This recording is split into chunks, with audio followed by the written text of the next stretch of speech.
एक सेक्स पर है, तो सेक्स सेक्स सबसे फेमस हुआ, तो सेक्स किसके अंदर भरा है? आपको सेक्स क्यों याद है? क्योंकि सेक्स आपके दिमाग में भरा है।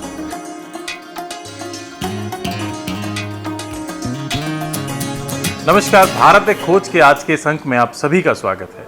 आज हमारे साथ चर्चा करने के लिए मौजूद हैं एक ऐसी शख्सियत जिन्होंने लगभग 40 से अधिक पुस्तकें लिखी हैं, अलग अलग क्षेत्र में अपनी पहचान बनाई है। ओशो सन्यासी के तौर पर वो जाने जाते हैं। अलग अलग क्षेत्रों में उनके बड़े बड़े शिविर लगते हैं आध्यात्म के विषय में, ओशो के विषय में, जिनको बहुत अधिक ज्ञान है। आज हम उनसे चर्चा करेंगे ओशो के जीवन के बारे में, ओशो सन्यास के बारे में, ओशो की परंपराओं के बारे में और ओशो से जुड़ी वो बहुत सारी बातें जो सामान्यतः लोगों को नहीं पता है। शशिकांत सदेव जी, आपका बहुत बहुत स्वागत है। थैंक यू सो मच, आपका बहुत बहुत धन्यवाद। सीधा सीधा सा, बिना किसी भूमिका के पहला प्रश्न, ओशो शब्द का मीनिंग क्या है? क्योंकि हर एक नाम का कोई ना कोई अर्थ होता है। राइट। इससे पहले मैं नाम बताऊं, आपको एक बहुत गहरी बात बता दूं। एक आम आदमी नाम के पीछे जीता है। जैसे आपका एक नाम है तो आप चाहते हैं मेरा नाम बना रहे, नाम चमका रहे, और अंत तक हम चाहे सकारात्मक रूप से नकारात्मक रूप से अपने नाम को बचाने की कोशिश करते हैं। ओशो ने जन्म से लेके अंत तक बार बार नाम बदले। इसका मतलब यह है कि वो आदमी जो अपने नाम से भी मुक्त है, देह से भी मुक्त है, और वो अपनी कोई छवि भी नहीं रखता। तो अंततः जो उन्होंने नाम अपने लिए एक्सेप्ट किया, स्वीकार किया, वो था ओशो। ओशो विलियम जेम्स की पुस्तक से लिया गया एक ओशनिक वर्ड से। ओशनिक यानी महासागर, यानी सागर, नदी, एक महासागर, अथाह, तो ज्ञान का महासागर, और जिसमें सब कुछ विलीन और लीन होता चला जाता है। और दूसरी वही जैनी, हम जैसे हम कहते हैं कि तिब्बतीन परंपरा में, जापानी परंपरा में ओशो शब्द उसके लिए प्रयोग किया जाता है जो बहुत महागुरु है, उसके लिए वो ओशो शब्द का प्रयोग करते हैं। ओ यानी सम्मान का प्रतीक है, शो यानी बहुआयामी प्रतिभाओं का जो धनी व्यक्ति है। तो ये ओशो पे एकदम सटीक बैठता है। ओशो यानी महागुरु, जैसे मैंने बताया तिब्बतीन और जापानी भाषा के अंतर्गत महागुरु को बोला जाता है। ओ यानी सम्मान, शो यानी बहुआयामी, और ओशो यानी ओशो, ओशनिक, महासागर से बना है, महासागर जैसा, महासागर योग्य। एक लंबा समय, पूरा जीवन काल ओशो ने लगा दिया अपने नाम को बदलते बदलते, जैसे अभी आपने भी बताया। चंद्रमोहन जैन, एक सामान्य से जैनी परिवार में ओशो का जन्म हुआ।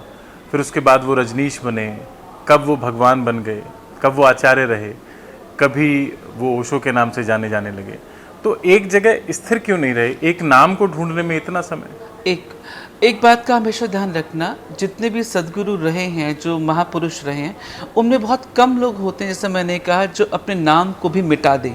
मिटाना बहुत मुश्किल। अगर आप एक बार विक्रम नाम से फेमस हो जाएं तो हिम्मत नहीं कि मैं विक्रम नाम उठा के सुरेश रख लूँ, सुरेश से आपको अवार्ड मिल जाए, आप सुरेश हटा के आप मुकेश रख लें, ये बहुत बड़ी हिम्मत की बात है। एक दूसरा, नाम उन्होंने नहीं बदले। जहाँ तक बचपन की बात थी, जैसे हम कुछ नाम की बात करें, राजा उनकी नानी बोलती थी, चंद्रमोहन उनके बचपन का नाम था।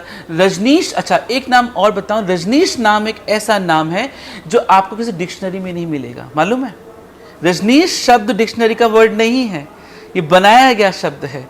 रजनीश यानी रातों का राजा, रजनी यानी रात, ईश यानी राजा। ओशो रातों भर जागते थे, रातों में भ्रमण करते थे, और ये नाम जब उनको दिया गया, ये डिक्शनरी में कभी नहीं रखा गया। खैर, आते हैं फिर भगवान नाम पर। तो ये जो भी नाम थे, खासकर फिर आचार्य। अच्छा, आचार्य इसलिए हुए क्योंकि वो प्रोफेसर थे, सबको पता है, प्रोफेसर थे फिलॉसफी के, दर्शन के, तो आचार्य बोला जाने लगा। अब क्या हुआ, लंबे समय तक जब उन्हें आचार्य बोले जाने लगा तो उनके शिष्यों ने कहा कि हम जो आपसे पा रहे हैं, जिस तरीके की नॉलेज, जिस तरीके का ज्ञान, जिस तरह की ऊर्जा, उसके आगे आचार्य शब्द बहुत छोटा है। वो तो कितने सारे आचार्य, आप संस्कृत के लेक्चरर को भी आचार्य कह दोगे, हिंदी के लेक्चरर को भी आचार्य कह दोगे, हम कहते हैं ना ससम्मान कह देते हैं आचार्य जी। तो उनके शिष्यों ने कहा कि आचार्य शब्द छोटा है, हम आपके लिए कुछ और बड़ा दिव्य होना चाहिए। तो उन्होंने उनको सजेस्ट किया, शिष्यों ने, हजारों लाखों की तादाद में, हम आपको भगवान पुकारना चाहते हैं। तो ओशो ने उस नाम को स्वीकार किया। ये तो हुआ पहला उत्तर। दूसरा उत्तर हुआ, ओशो कहते हैं कि जो भगवान की जो परिभाषा थी पारंपरिक रूप से, हम भगवान कहते थे वो चार हाथ वाले को ऐसा इंसान को जिसने पृथ्वी बनाई, जगत बनाया, ये परिभाषा थी, पारंपरिक परिभाषा थी। जो सर्वशक्तिशाली होता था उसे हम भगवान कहते थे। लेकिन ओशो ने कहा कि इतनी परिभाषा नहीं है, अहम ब्रह्मास्मि, मैं भी ब्रह्म हूँ, मुझ में ही वो छुपा है, ये भी परिभाषा है। तो ओशो उस परिभाषा को जीकर दिखाना चाहते थे, इसलिए उन्होंने स्वीकार किया। और फिर उन्होंने यही नहीं कहा कि मैं भगवान हूँ। आपको जान के हैरानी होगी, उन्होंने जो सामने बैठे थे उन्होंने कहा वो तुम भी हो। और यही तो अहम ब्रह्मास्मि का अर्थ है, देखना। और एक अर्थ है तत्वमसि, जैसा मैं वैसे तुम। तो वो भगवान सिर्फ मैं ही नहीं हूँ, तुम भी हो, बस तुम में मुझ में फर्क एक है, मैंने पहचान लिया है, तुमने नहीं पहचाना है। ठीक है, तो ये परिभाषा भी बदली। तीसरी बात उन्होंने कही, भगवान भगवत्ता से बना है। किससे बना है? भगवत्ता से। जिसने अपने भीतर की भगवत्ता को पहचान लिया है, ब्रह्म को पहचान लिया है, वो भगवान है। ये घोषणा कोई भी कर सकता है। जैसे आपने बुद्ध का नाम सुना, हम उनको भगवान बुद्ध बोलते हैं, हम भगवान महावीर बोलते हैं। लेकिन ये अगर आपकी जो परिभाषा है भगवान की, वो 4 हाथ वाला या ऐसा वेशभूषा वाला, तीर वाला, धनुष वाला, मुरली वाला, या जिसने धरती बनाई, बुद्ध ने धरती नहीं बनाई, केवल 4 हाथ वाला आपने जैसे आप बता रहे हैं एग्जाम्पल, तो केवल 4 हाथ वाला नहीं, क्योंकि राम भी भगवान है, 2 हाथ वाले थे, कृष्ण भी भगवान है। शस्त्र बोला ना, फिर शस्त्र बोला मैंने, फिर मैंने शस्त्र भी बोला, आपने सुना नहीं। तो कहने का मतलब ये कि हमने एक परिभाषा रखी जिसने दुनिया बनाई, जो सर्वशक्तिशाली है, या वगैरह वगैरह। लेकिन बुद्ध महावीर को भी हमने भगवान कहा, नानक को भी भगवान कहा, ये भी राम की तरह इंसान है। तो इसका मतलब भगवान कौन? भगवान वो जिसने भगवत्ता को उपलब्ध किया, जिसने अपने भीतर, उसको भगवत्ता बोलो गीता के अनुसार, बुद्ध के अनुसार निर्वाण बोलो, महावीर के अनुसार कैवल्य बोलो, तो जिसने उसको उपलब्ध किया, उसने, हमने उसको भगवान बोला। तो उसी सूरत में ओशो ने कहा मैंने भगवत्ता को उपलब्ध किया। तो इसकी घोषणा मैं ही तो करूंगा। आंख वाला घोषणा करेगा कि मुझे दिखता है, और अगर दिखता है तो अंधों से थोड़े ना पूछेगा कि अच्छा तुम बता दो मुझे दिखता है कि नहीं दिखता। ओशो साफ कहते हैं मैं भगवत्ता को उपलब्ध हुआ तो मैं ही घोषणा करूंगा। बुद्ध ने घोषणा करी, फिर एकाएक उन्होंने अपने नाम मैं आ रहा हूं, एकाएक अपने नाम को चेंज कर लिया भगवान के बाद, चेंज हो गए। मैं आ रहा हूं, आपने प्रश्न किया पूरा पूरा। उसके बाद क्या हुआ, ओशो ने इसको डिवाइस की तरह यूज किया। 5वां उत्तर, डिवाइस यानी एक आयाम, क्योंकि ओशो के पास दिमागी खुजली वाले बहुत लोग आ रहे थे। और आपको शायद पता नहीं कि ओशो का खेल है, यही कारण है ऐसा सदगुरु कुछ बनाता है फिर मिटाता है। नहीं तो अमूमन क्या करते हैं लोग, बनाते हैं, उस बने हुए को मेंटेन करने में जी जान का जोर लगा देते हैं। लेकिन ओशो का एकमात्र इस पृथ्वी पे ओशो रहे हैं जो बना देंगे, खराब कर देंगे, ये उनका तरीका है। तो उन्होंने पहले भगवान का खेल जब खेला तो साफ उन्होंने कहा एक दिन ऐसा आएगा, मैं बोलूंगा द गेम इज ओवर, मजाक समाप्त हुआ। क्यों? क्योंकि कचरा अलग करना चाहते थे। तो ऐसे में जिन लोगों को भगवान से कोई मतलब नहीं था, ध्यान से कोई मतलब नहीं था, सिर्फ मगज की खुजली मिटानी थी उनको, उन्होंने उनके लिए भगवान की घोषणा करी। और जब उनके पास छटे हुए लोग रह गए, उन्होंने कहा अब भगवान का खेल समाप्त। ऐसे करके वो चीज़ें पूरी समाप्त हुई। और जैसा मैंने कहा कि ये डिवाइस की तरह था, और ये नाम उनको उनके शिष्यों ने दिया। अब जैसे आप जब मुझे फ़ोन करते हो, आप मुझे क्या कहते हो, हाँ प्रभु कैसे हो। मुझे नहीं मालूम वो सच का प्रभु हूँ या आपके कटाक्ष का हूँ, हम बोल देते हैं प्रभु। इवन आप इस्कॉन जाओ तो हम क्या बोलते हैं, प्रभु जी जूते वहाँ रख दो, प्रभु जी। तो प्रभु जी एक ससम्मान होता है। जैसे आपकी कोई नौकरी लगवा देता है, आपकी कोई बहुत बड़ा पोस्ट दिलवा देता है, हम क्या कहते हैं, मेरे तो आप ही भगवान हो, कहते हैं। तो भगवान एक सम्मान सूचक भी है। तो भगवान के उस डेफिनेशन से आप हटें, जो मंदिर में ही बैठा होता है, जो पूजा ही कर रहा है, तो भगवान यानी भगवत्ता। तो ओशो ने जब भगवान कहा, उसका अर्थ यह था, एक उसको उनको नाम उनके शिष्यों ने दिया, ये एक डिवाइस की तरह यूज किया गया। उन्होंने यही नहीं कहा कि मैं भगवान हूँ, उन्होंने सामने वाले बैठों को भी भगवान कहा, भगवान मुकेश, भगवान सुरेश। लेकिन उन्होंने कहा मैंने जान लिया है और तुमने जाना नहीं है, बस ये अंतर है। और जब वो खेल समाप्त हुआ, उन्होंने उसको भी हटा दिया। इसलिए सागर यानी महासागर जो सब में विलीन हो गया, ओशो नाम स्वीकारा और उसके साथ खत्म हुआ। ओशो का विवादों से बड़ा संबंध रहा, चोली दामन का साथ रहा। लगभग 100 से अधिक कंट्रियां थीं जिन्होंने ओशो को वीज़ा देने से मना कर दिया, उनकी विजिट पर बैन लगा दिया। क्या कारण था कि जो बाहर की कंट्रीज़ थीं, जो विदेशी कंट्रीज़ थी, वो नहीं चाहती थी कि ओशो उनके यहाँ पर आए? ओशो वीडियोस गवाह हैं, किताबें गवाह हैं। ओशो के पास ना कोई हथियार था, ना ही कोई गाली थी, ना ही कोई बैंक बैलेंस था।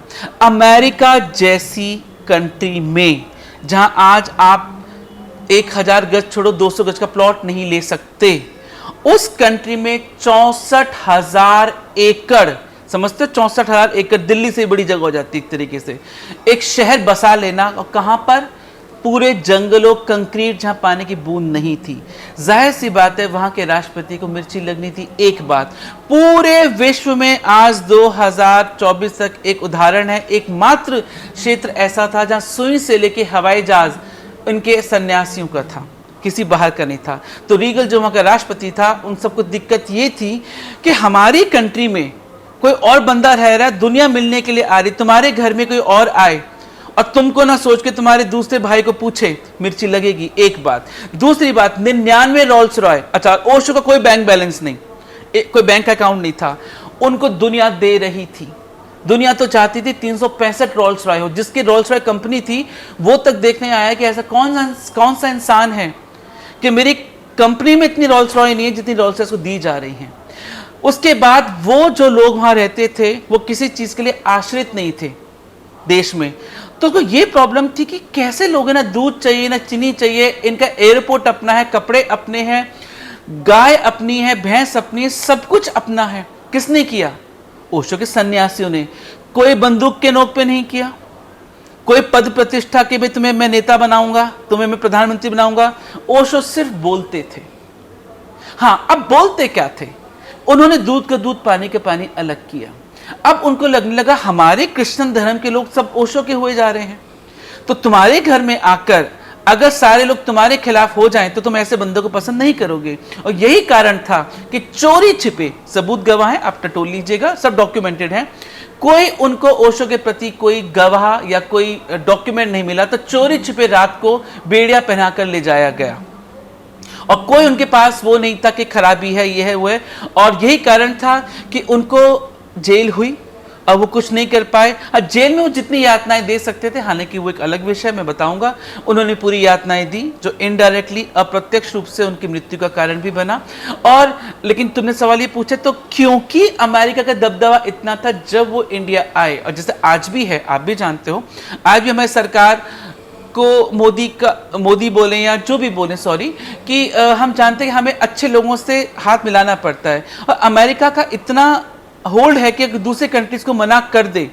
यह खबर फैल चुकी थी कि ओशो जिस कंट्री में जाते हैं वहाँ के लोग उनके भक्त बन जाते हैं, पूरी दुनिया पागल हो जाती है, लोग अपना पैसा यूं उतार के दे देते हैं। तो हर कंट्री को लगा था इसे हम अपने इधर नहीं आने देंगे। लेकिन किसी एक कंट्री के पास एक उत्तर, एक आंसर नहीं था कि ओशो को क्यों नहीं आने दिया जाए। बस ये था कि जहां ये आदमी जाता है दुनिया इसके पीछे हो जाती है। और तर्क ऐसा था, आज भी 21वीं सदी में उस तर्क को हिला नहीं सकता था, और बहस कोई कर नहीं पाता था, चाहे शंकराचार्य लोग क्यों ना हो, उसकी भी वीडियोस फुटेज हैं, तो वो हिला नहीं पाए थे। अब तुम्हें बताओ, जहां पे तुम्हारी बेइज्जती हो जाए तुम्हारे कारण, तुम उसको दोबारा नहीं बुलाओगे। तो ये हुआ था। नहीं, ऐसा भी कहा जाता है कि ओशो अमीरों के, पूंजीपति लोगों के गुरु हैं। Yes, definitely. ओशो ने कभी किसी निम्न वर्ग के व्यक्ति को अपना शिष्य नहीं बनाया? नहीं, ऐसा तो खैर नहीं है, लेकिन ओशो ने खुद कहा। क्यों कहा? ओशो कहते हैं कि मैं अमीरों का गुरु क्यों हूं? अमीरों का मतलब सिर्फ पैसे का ही नहीं, दिल से भी।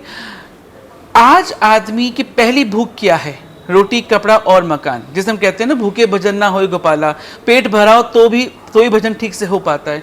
तो ओशो कहते हैं कि तुम ऐसे नहीं, मैं ऐसे को नहीं चाहता। तुम्हें, जैसे ओशो की परिभाषा एकदम अलग थी। जैसे हमारे धर्मों में क्या होता है, अरे तुम विधवा हो गए हो तो चलो यहाँ आ जाओ, नौकरी लग रही है, यहाँ आ जाओ, तुम्हें दाल रोटी मिल जाएगी, लंगर। नहीं, ओशो कहते हैं पहले कमाओ। I am not for the free people, क्योंकि मैं ध्यान को, भगवत्ता को इतना सस्ता नहीं बनाना चाहता कि बाप ने निकाल दिया तो यहाँ आ जाओ, नशे कर रहे हो, पियक्कड़ हो तो यहाँ आ जाओ। मेरा आश्रम इनके लिए नहीं है। कमाओ, यहाँ के योग्य दो, पैसा दो, और फिर वापस करो। और फिर परमानेंट भी रहना चाहो। जैसे विनोद खन्ना, उनका खुद का भाई डॉक्टर, अगर तुम परमानेंट रहना भी, अब तुम बोलोगे ठीक है स्वामी जी मैं पैसा दे के रहना चाहता हूँ, वो फिर भी नहीं रहने देंगे। वो कहेंगे नहीं, जो तुम काम करते हो छोड़ना नहीं है, संसार से नहीं भागना। तुम डॉक्टर हो, 6 महीने के लिए यहाँ पे रहे हो, वापस जाओ। हीरो हो, 7-8 महीने के लिए आए, वापस जाओ। लेकिन फ्री में कुछ नहीं मिलेगा। और जब वो कहते हैं मैं अमीरों का गुरु हूं, जब उनके प्रवचन होते थे ओशो के आश्रम में कुछ फ्री नहीं था। ओशो कहते हैं जो तुम्हें फ्री में मिलता है उसकी कोई मूल्य नहीं रहता, सिंपल सी बात है। और पहले तुम्हें अपनी, क्योंकि अभी भी तुम पैसा कमा के क्या करते हो, आज की बात करूं, पहली प्रायोरिटी क्या होती है? अगर मैं विक्रम जी आपको एक लिस्ट दूं कि पैसा आप क्या करोगे, आपका मोबाइल होगा, गाड़ी लेना है, बंगला लेना है, अच्छी लड़की, मैं किसी और की बात करूं, एंड तक ध्यान नहीं आएगा। ध्यान लोगों के लिए है ही नहीं, ध्यान औरों के लिए नहीं है। तो ओशो ने कहा तुम्हें अगर पैसा दे दिया जाए तुम एंड तक तुम्हारी वासना खत्म नहीं होगी। तो अमीर का मतलब यह है कि जब तक तुम्हारी वो अमीरों के गुरु क्यों होते कि अमेरिकन के, इंडियंस को अभी भी पैसा दे दो तो क्या करेंगे? ध्यान करेंगे? शायद नहीं। तो फिर तो अमीरों का यहां पे मतलब यह है कि जब तक तुम्हारी प्राथमिक जरूरत भूख नहीं मिटेगी तब तक तुम ध्यान की तरफ उठोगे भी नहीं। और अगर तुम पैसा लगा के ध्यान नहीं करोगे, और वहीं अगर कोई रियल में भी आया, बात पैसे का मतलब ये नहीं था कि वो अरबपति हो तब ओशो ध्यान कराएंगे, नहीं तो नहीं। लेकिन अगर उसकी इच्छा है तो ओशो ने माला दी और ध्यान कराया। लेकिन वो खुद कहते हैं, और मैं खुद आपको बोलता हूँ, जैसे मेरे कैंप में लोग आते हैं कहते स्वामी जी 6,000 3 दिन के, कुछ कम नहीं कर सकते? मैं कहता हूँ कम क्यों कर दूँ? अगर सोना 6,000 रुपये तौला था 25 साल पहले, आज 52,000 रुपये तौला है, तो भी तुम क्या बेटी को दोगे नहीं? देते हो।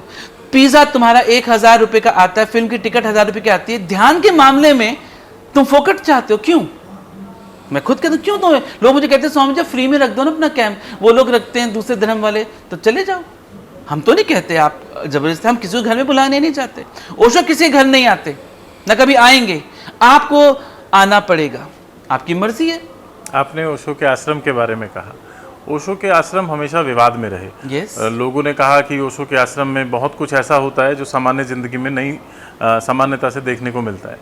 ओशो आश्रम में वो सारी सुविधाएं उपलब्ध हैं जिससे हमें सामान्यता रोका जाता है। yes. संस्कारित बनाने के लिए yes. मतलब कहा जाए कि आप नशे से दूर रहें, और ओशो के आश्रम में शायद नशा भी उपलब्ध कराया जाता है। इसमें कितनी सत्यता है, ये किस तरीके से? मुझे अच्छा लगा, काश मतलब और अच्छा लगता है पूरी होमवर्क करके आते। उपलब्ध कराना दूसरी बात है, सिगरेट पीना दूसरी बात है, उपलब्ध कुछ नहीं कराया जाता, एक बात। बट फिर भी एक बात ध्यान रखना, ओशो का आश्रम भी नहीं, ओशो का पूरा जीवन विवादों से है, क्योंकि ओशो विवाद खड़ा करते हैं। इवन जैसे तुम इंटरव्यू भी मेरा ले रहे हो, तो ओशो कहते थे मुझसे सवाल पूछना, विवाद उठे। क्योंकि ओशो कहते हैं जब तक खंगा, मैं तुम्हें सुलाने नहीं जगाने आया हूं, और जगाना वाला आदमी कभी भी अच्छा नहीं लगता। अगर तुम्हें सुबह में, तुम रात के थक के सोए हो, मैं तो जगाऊं, तुम्हें मजा नहीं आएगा। तो ओशो का काम जगाने का काम था। और जागेगा काम आदमी कैसे? जब उल्टा बोले। ओशो कई बार विवाद खड़ा करते हैं, और स्पेशली कहते थे सेक्रेटरी को उसको बोलना, ये सवाल पूछ, क्योंकि विवाद उठे, क्योंकि विवाद नहीं उठेगा तो सामने जगेगा भी नहीं। एक बात तो ये है। तो विवाद तो ओशो की टेक्निक थी, आजकल लोग थोड़े कॉपी करने लगे, आजकल के गुरु। विवाद तो टेक्निक है ओशो का, जगाने का। कहते हैं जब तक मथोगे नहीं तो दूध और मक्खन, पानी और दूध अलग अलग नहीं होगा। एक बात। दूसरा प्रश्न आपका आता है कि लग्जरियस थे, आपका कौन सा गुरु लग्जरियस नहीं है?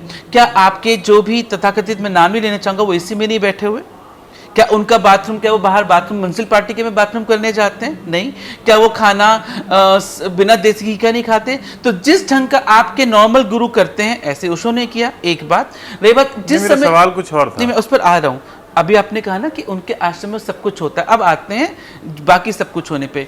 तो ओशो क्योंकि ऐश्वर्य प्रिय गुरु हैं, वो गुरु नहीं है कि दरी पे सो, पसीना आ रहा है चलो, भूखे रखो पेट को, नहीं। वो कहते जीवन, कृष्ण को हमने सुंदर क्यों बनाया? क्यों इतने गहनों से लदाया? क्यों अपने आभूषण दे? सुंदर हो तो सुंदर रहो। तो ओशो ने अपना सुंदर रखा। अब आते हैं आश्रम पे। उनके आश्रम में नशा उपलब्ध नहीं कराया जाता। ये बात तय है कि यदि आप सिगरेट पीते हैं, यदि आप वाइन पीते हैं, तो अलग से कॉर्नर है। अब पूछो क्यों? बहुत इतना बोल्ड आज तक का गुरु कभी नहीं हुआ। जैसे आपके भी धर्मों में, जैसे आपके मतलब बाकी की बात करें, अब जैसे कोई किसी लाइन में लगा है, हमने खूब देखा है, वो किसी भी भगवान को मानता हो, लाइन में लगा है, लड़की भी छेड़ रहा है, चेन भी चोरी हो रही है, माँ बहन की गाली भी दी जा रही है, सब कुछ होता है।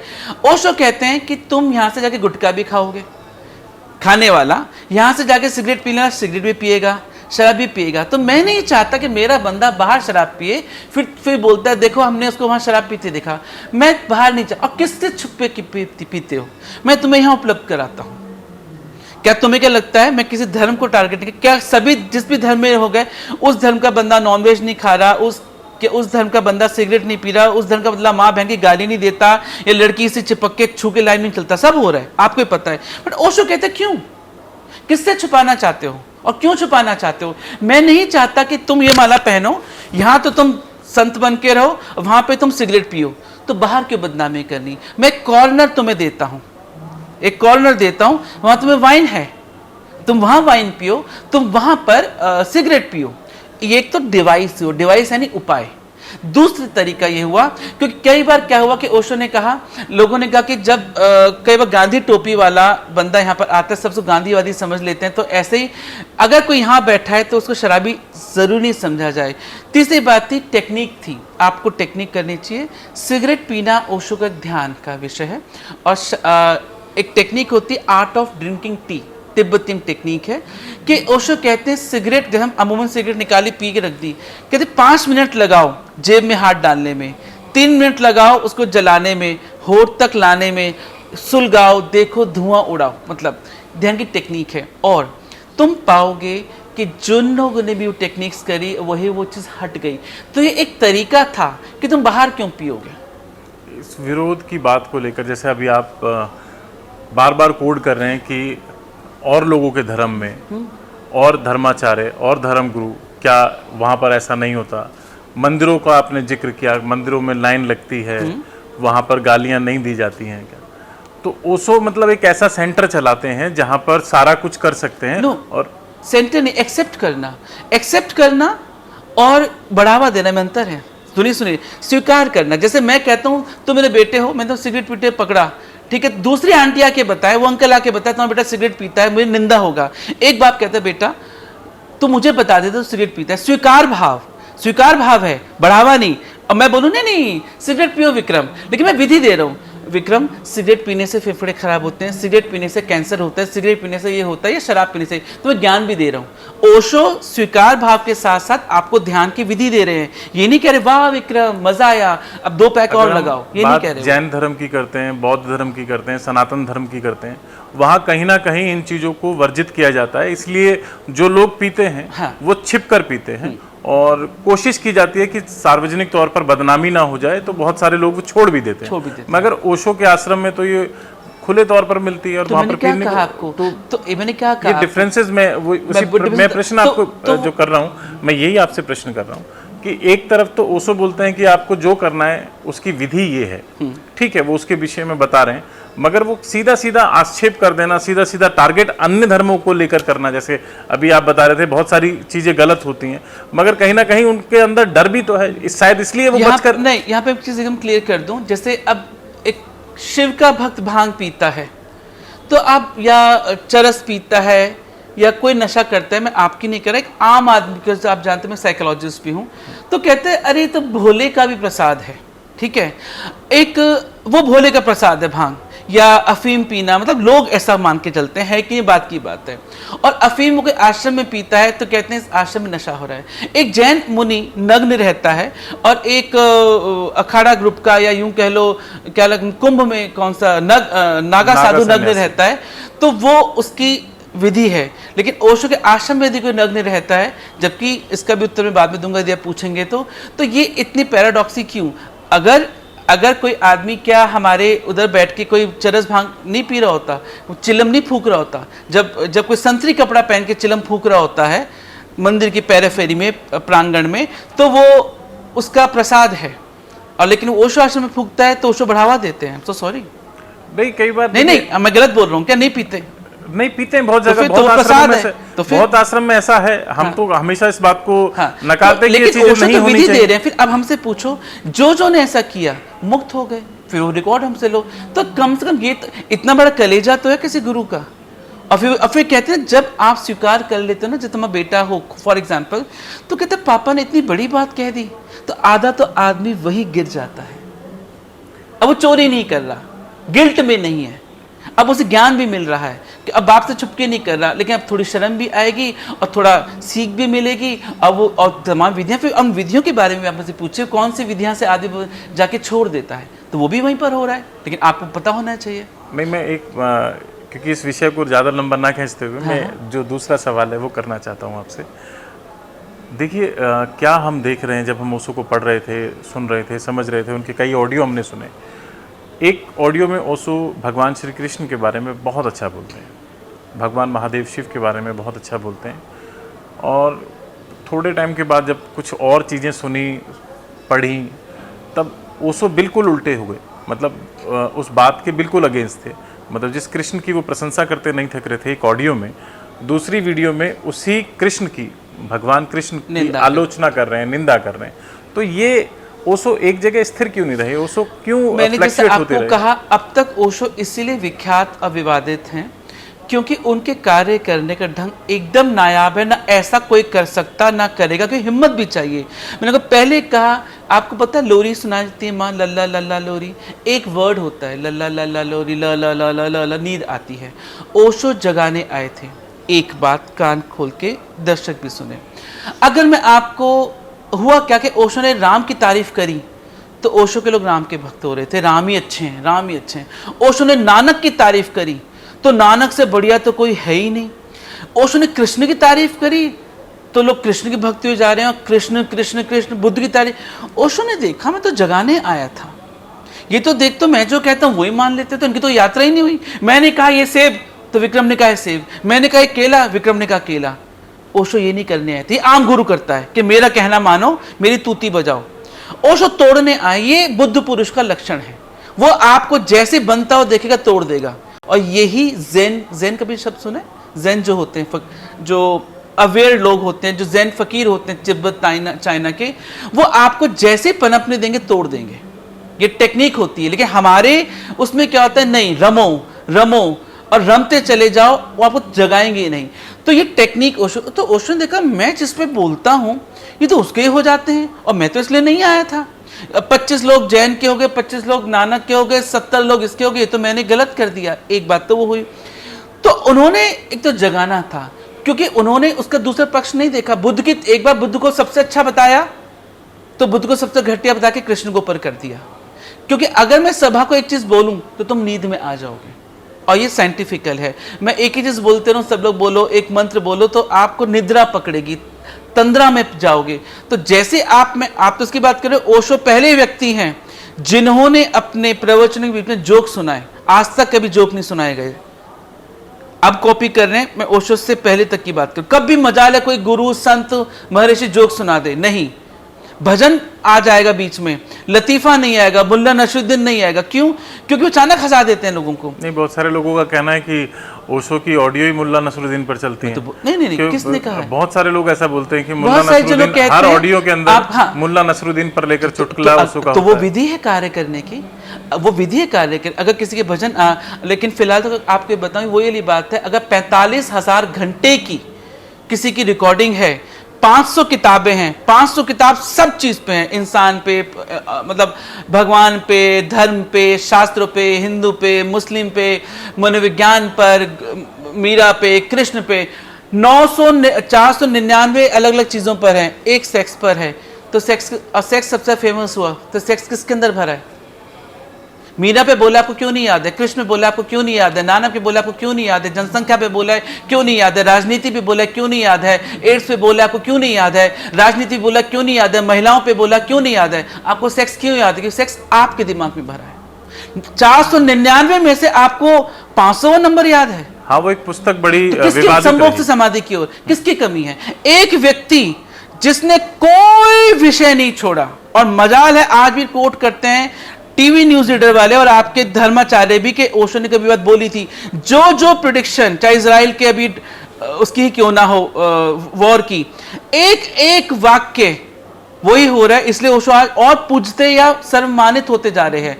नाम लेना ना लेना ओशो फर्क नहीं पड़ता। एक बार लोग ओशो की किताब चुरा रहे थे, तो स्टॉल पे लोगों ने कहा आपके लोग किताब चुराते हैं, हमें अच्छा नहीं लगता। तो ओशो ने कहा जहां चुराते हैं तुम मुंह फेर लो, तुम देखो मैंने देखा ही नहीं। कहते क्यों? कहते इसलिए उधर मत देखो क्योंकि उन्हें चोरी करने दो, इनडायरेक्टली मेरा नाम ही चलेगा।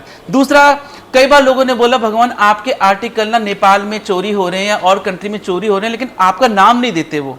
तो ओशो ने कहा अच्छी बात है, मेरा काम पहुंच रहा है, देर सवेर आदमी मुझ तक पहुंचेगा। जब आपको किसी दवाई लगती है। तो ये ओशो इतने अलग थे, उन्होंने अपना काम चोरी करने दिया, नाम नहीं जान, कहते हैं एक बंदा पहुंचेगा, सूरज को कब तक छुपाओगे, तो आप छुपा नहीं सकते। तो जो मैंने भी आपको बात दी वो यही बात का उत्तर था कि ये इतना आसान नहीं है कि अपने आप को हटाना। यूं तरीका था सुलाने को, जगाने का। उन्होंने देखा कि सब तो फिर कृष्ण को पूज रहे हैं, तो फटाक से बुराई कर दी। कुछ ही दिनों के अंदर कृष्ण की बुराई चालू हो जाती है। जहां नानक जी की तारीफ हो रही है, वहीं नानक जी के बारे में कुछ गलत बयान ओशो के आए, सुनने को हमें मिले। तो कहीं ना कहीं वो एक जगह स्थिर नहीं रहे, किसी भी बात को लेकर नहीं रहे, वो बनाना और तोड़ना। हाँ, यस। कब तक ये प्रक्रिया चलेगी? कोई एक ऐसी जगह, कोई ऐसा रास्ता जिसको पकड़कर चला जा सके, जिसको वो एक ही तो रास्ता है, एक ही तो रास्ता है बुद्धत्व का। बुद्धत्व यानी क्या? बुद्धत्व यानी क्या?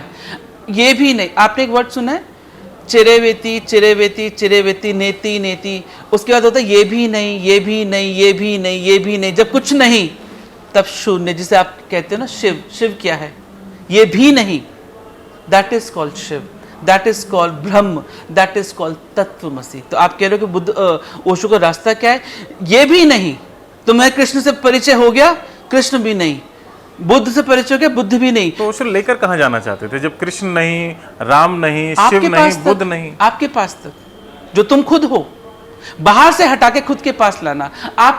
आपके दो ही रास्ते हैं, एक तो बाहर या भीतर। जैसे हम कहते हैं ना, एक परमात्मा आकार रूप में है, कभी हम ये कहते हैं, कभी कहते हैं परमात्मा निराकार है। तो अगर आप उस पर कहते हैं, तो ओशो का जो रास्ता है वो आपके भीतर बैठे, जो वेदों का प्रथम वाक्य है कि अहम ब्रह्मास्मि, वो देना है कि तुम ही ब्रह्म हो, तुम भी भगवान हो, उसको खोज लो। तो इसका मतलब कहीं ना कहीं ओशो वेदों की बात करते थे। डेफिनेटली, तो वेदों की बात। ओशो ने भगवान की जितनी पैरवी करी है, को लेकर ओशो के कई वीडियो हमने सुने। तो आप सुनिए मैंने क्या कहा, जितना डिफाइन उन्होंने किया है, भगवान और देवता में अंतर है, पहले तो आपको ये पता हो।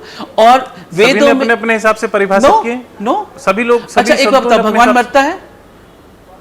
सभी अपने हिसाब से परिभाषित करते हैं। नहीं, सबके छोड़िए, भगवान ना कभी जीता ना मरता है।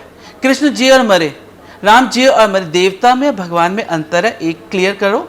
और वेदों में भगवान का जिक्र नहीं, ब्रह्म का जिक्र है, देवताओं का जिक्र नहीं है। एक बात ठीक है। और भगवान कभी नहीं मरता, कभी सुना है वो भगवान पैदा होकर मर गया, वो भगवान उस सन में पैदा हुआ मर गया?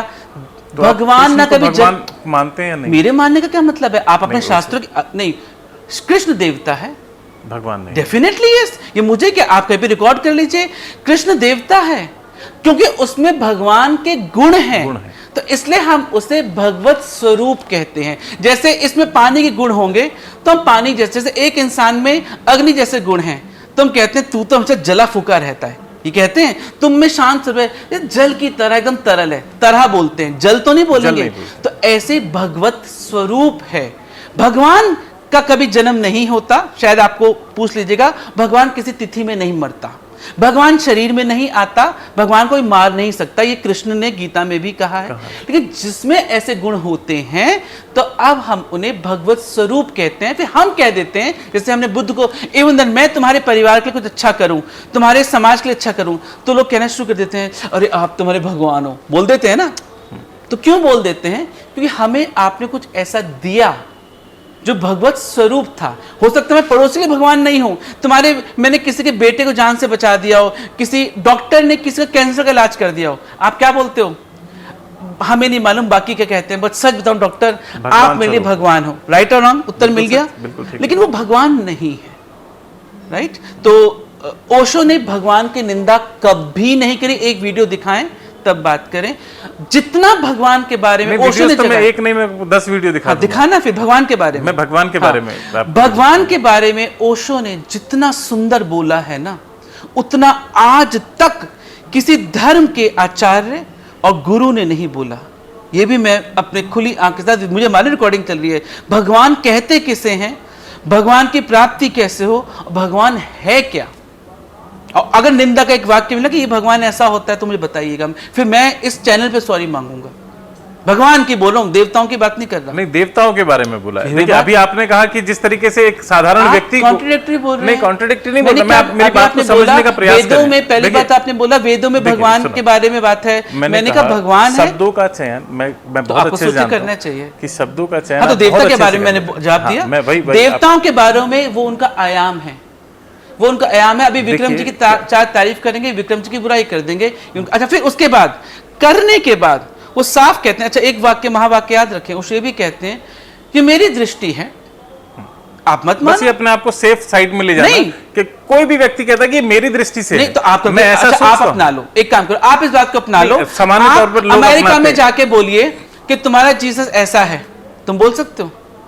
नहीं, मैं तो किसी के बारे में भी नहीं बोल सकता। आपने मगर अभी मैं नहीं, बता रहा हूं कि नहीं, अमूमन आमतौर पर ऐसा होता है नहीं तो या कि तो लोग आपके अपने आप को अंदर सेव इतनी करने के प्रज्ञा लिए नहीं, या तो आपके अंदर इतनी प्रज्ञा हो, प्रज्ञा का होना और किसी का अनादर करके वो फिर आप दिखाना। फिर तारीफ करके बराबर कर दो, ये भी तो आपको गुण होना चाहिए। उस विषय पर दैट इज जाना। आर्ट, दैट, इसलिए वो खुद कहते चलिए, हैं बहुत अच्छा लगा आज- इग्नोर हिम, सॉरी, या तो आप उसको कहते हैं ना कि या तो आप उसको प्यार करें या नफरत करें, इधर लव हिम और hate him, but you can not ignore him. आप उसको नकार नहीं सकते। नहीं, ओशो को तो कोई भी नहीं नकार सकता। शायद इसीलिए आज हम चर्चा भी कर रहे हैं ओशो के विषय पर। Right. बहुत सारी चीजें थी जो मुझे भी नहीं पता और मैं भी जानना चाहता था ओशो के बारे में जब मैं पढ़ रहा था। और ओशो के सन्यासी ही ओशो के विषय में बहुत अच्छे से बता सकते हैं। नहीं, मैं तो कहता हूँ मेरे पास बहुत अच्छे मित्र हैं जो चाहे ज्योतिष हैं, कहीं हिंदू धर्म के आचार्य हैं, जैन में, कहीं तेरापंथी में हैं।